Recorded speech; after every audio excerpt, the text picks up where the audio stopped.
This episode of WDW Today is being sponsored by All Star Vacation Homes. And if you're looking for a lot of space on your next trip to Walt Disney World, there's no better choice than All Star Vacation Homes. They're so great, I like to use them whenever I have a chance to. They've got lots of great amenities, such as a private pool, full kitchen, movie room, game room, huge bedrooms, restrooms for everyone. It's that great of an option. Check them out online at www.allstarvacationhomes.com.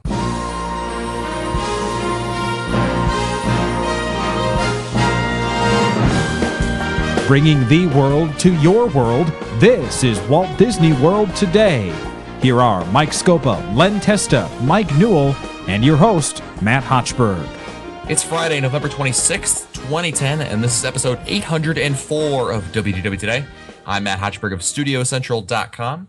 Joining me on today's show is Len Testa, co-author of The Unofficial Guide to Walt Disney World. And Len, I thought you would find this interesting, that in TripAdvisor.com, the number 2 most popular hotel in Kissimmee, Florida, is the Cypress Cove Nudist Resort.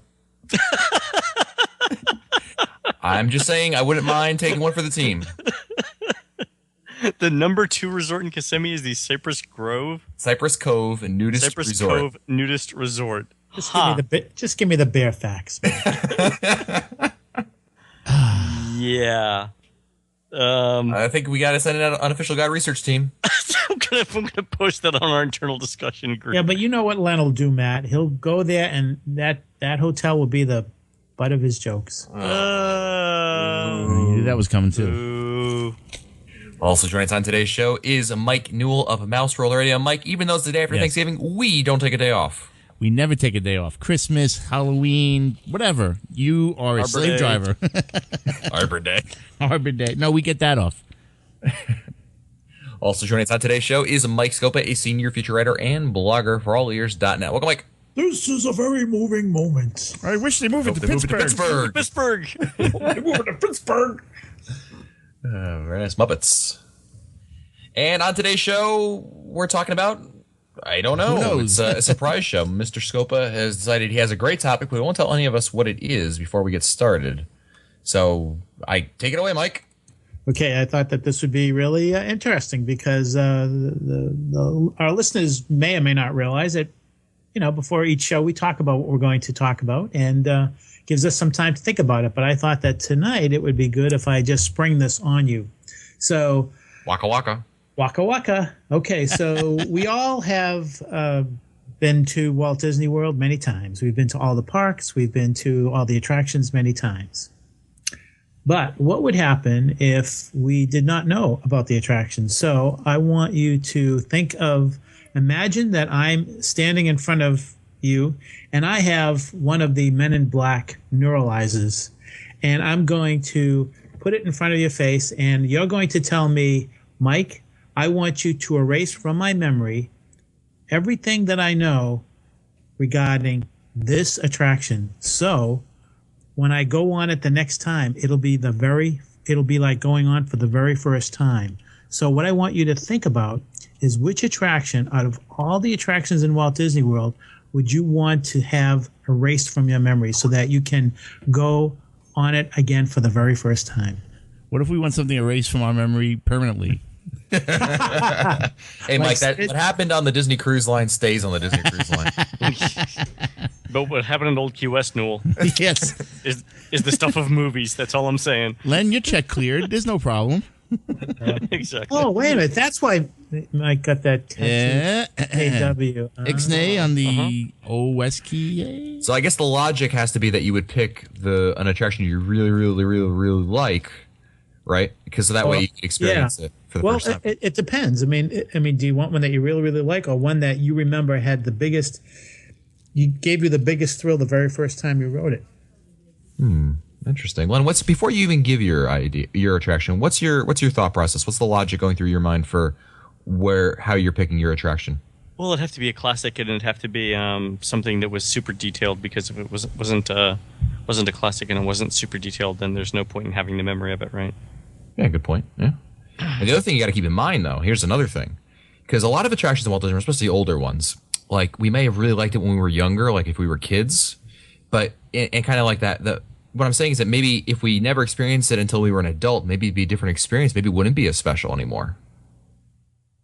Like, let's say you love Dumbo. yeah, Dumbo's always stuck with you, and you know, it's not so much that you think it's the greatest attraction in the world today, but it's the memories of a kid and going there all those times that really makes it a special attraction. But if you wiped it all out, maybe now it would be an attraction that you rode Dumbo and be like, it spins around just like Magic Carpets of Aladdin.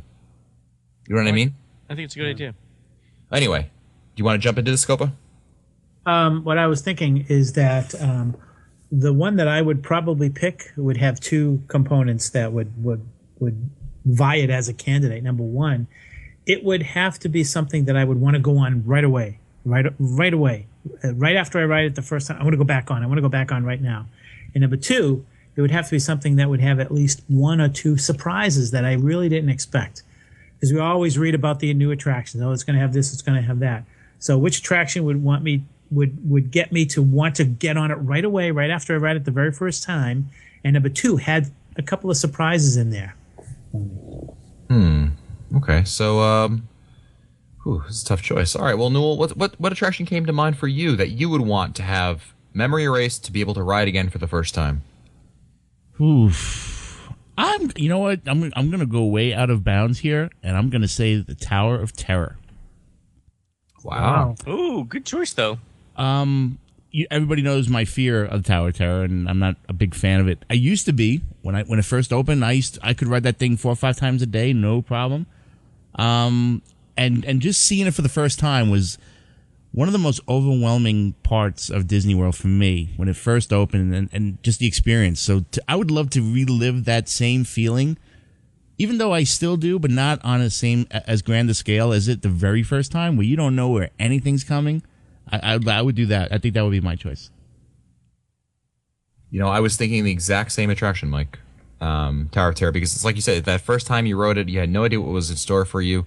And, as soon as you enter the queue, you have that sense of, like, wow, this is totally different than anything I've ever done before. And it really sets you up. Everything from the queue to the library room to the boiler room to the ride itself. I mean, it's such a unique experience that I really think that being able to experience that for the first time again would be such a thrill for me. And that's why that was my attraction that I picked. And I considered a lot of other ones. I considered, maybe Wishes. The other one, actually, a ride I thought about was Expedition Everest, because I remember liking that quite a bit. The first time I rode that. Oh, yeah, and really the thrill of that attraction, because, you get up there and you get to the top, and all of a sudden you're running out of track, and, where are we going to go now?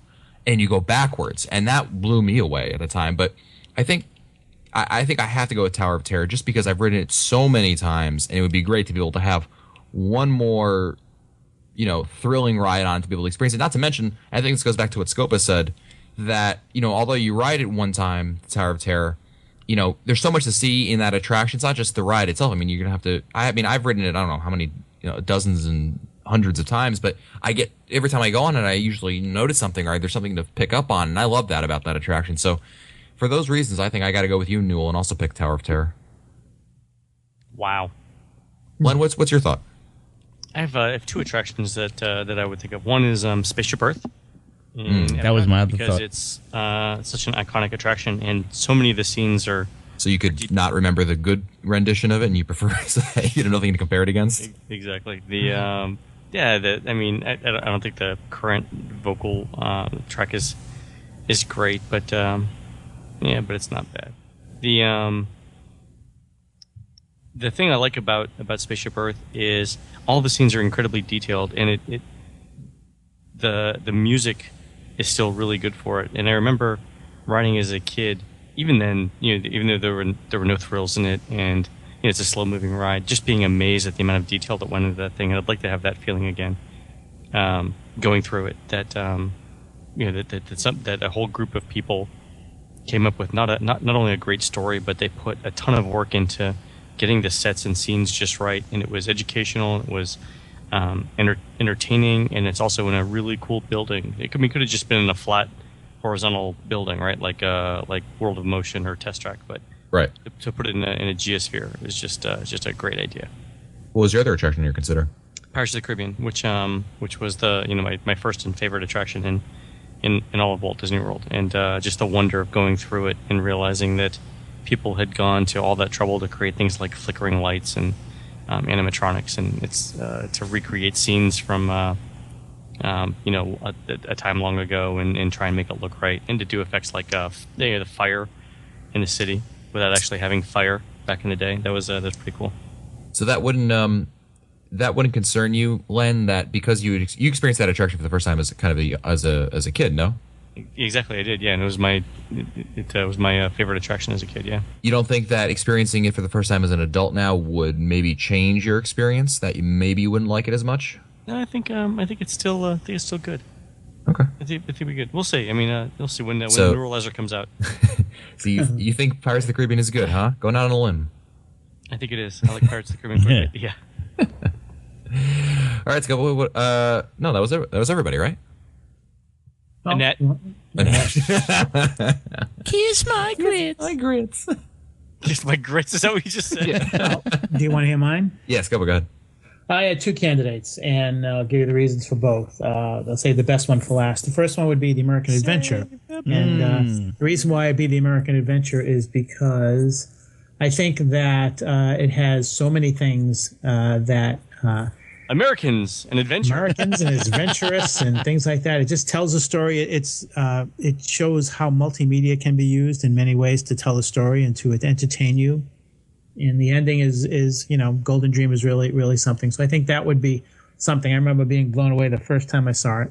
But I think that there's one attraction, and I have to call it an attraction, I think a lot of people would agree with me. And think about this. It's something that you have never experienced, and for the first time you experience at Christmas time, and it's Illuminations.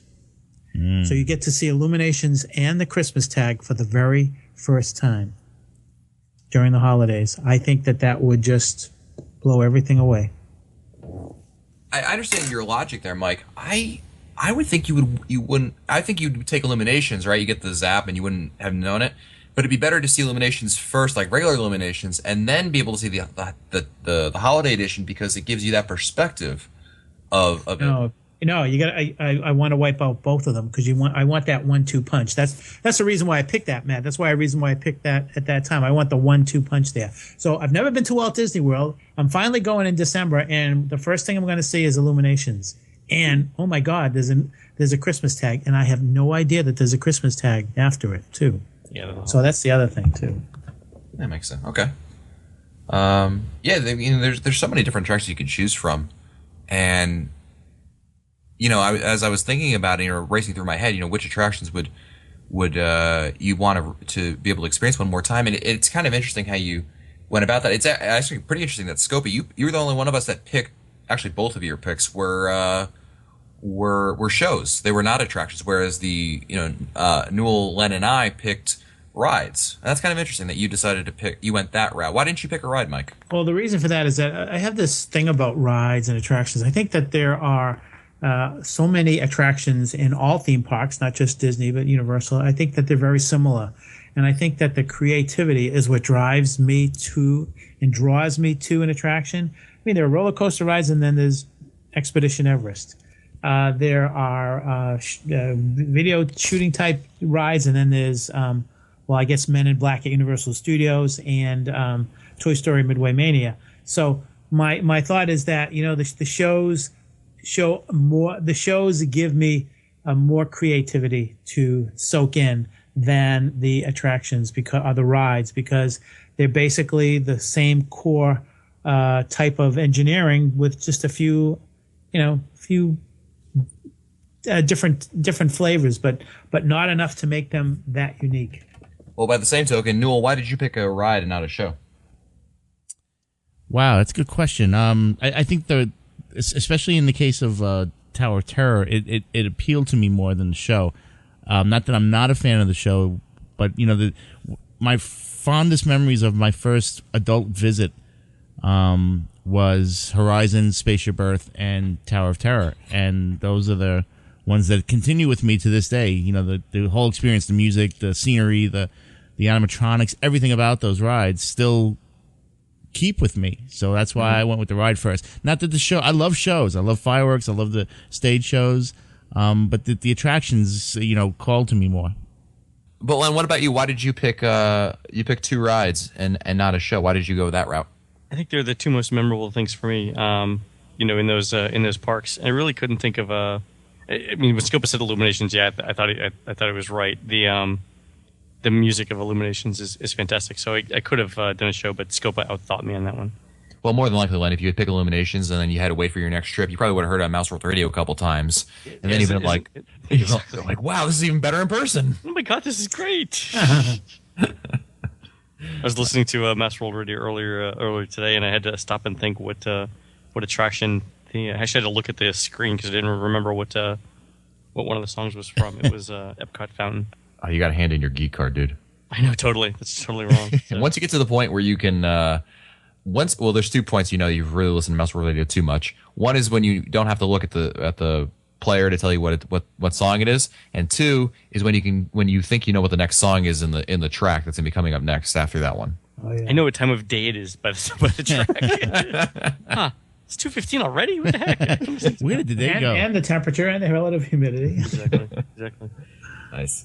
Well, very good. Well, be sure to share your thoughts about which attraction you would want, or, be it a show, be it a ride, that you would want to have erased so that you could experience it for the first time again. And just go to wdwtoday.com and leave a message in our comments. And don't forget also that our next live show is this Sunday, in fact. The 28th is going to be broadcast live from Walt Disney World. Me, Mike Newell, Annette Owens, and some other special guests. Ooh. We'll be broadcasting live from Walt Disney World on our monthly live show. So you're not going to want to miss this one because, of course, we won't be having one in December. We do get while I did say earlier we don't take a show off, we do take a live show off every now and then. But actually, we'll be making up for it during reunion. But anyway, you're going to want to check it out. www.today.com for all the details on this weekend's live show. And don't forget, this episode of WDW Today has been sponsored by All-Star Vacation Homes. And whether it's your first time or you've been there many, many, many times, it's hard to argue with the great value an All-Star Vacation Home gives you. Lots of amenities, lots of space, and the best part, it doesn't cost you a whole lot. In fact, it's going to cost you a fraction of what it would cost you to go get that kind of room, even if it existed at Walt Disney World. So check them out online at www.allstarvacationhomes.com. If you want to find our older episodes, read our show notes, or send your comments, you can visit us online at wdwtoday.com. For Len Testa, Mike Scopa, and Mike Newell, I'm Matt Hochberg. We'll see you on the next show. Stupid Judy, stupid energy. This has been a production of Mouse World Radio.